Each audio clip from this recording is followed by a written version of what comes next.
করবো ঝিঙেগুলো গোল গোল করে কেটে ধুয়ে নিয়েছি। দুটো আলু দেবো, সিদ্ধ করে টুকরো করে নিয়েছি। যেখানে আছে পোস্ত, আদা, লঙ্কা, এটা পেস্ট করে নেবো। কড়াইয়ে তেল দিলাম, আমি সাদা তেলে রান্নাটা করবো। 5 ফোড়ন দিলাম।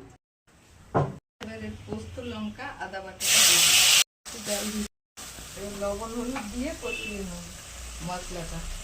লবণ দিলাম, হলুদ দিলাম, একটু চিনি দিলাম,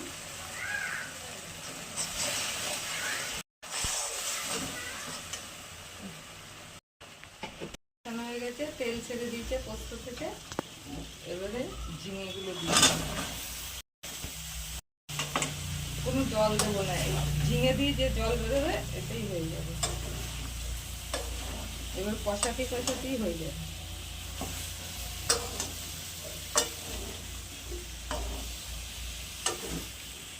এবার জলটা শুকাবো,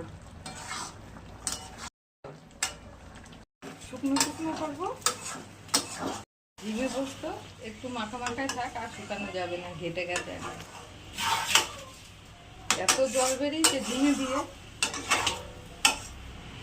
ঝিঙেগুলো বেশি বড় ছিল, তার জন্য বীজও হয়ে গেছে দুই একটায়। এগুলো একটু বড় সাইজ ছিল, তার জন্য বীজও হয়ে গেছে, তাই এত জল বেরোলো। কচি ঝিঙে এত জল বেরোয় না।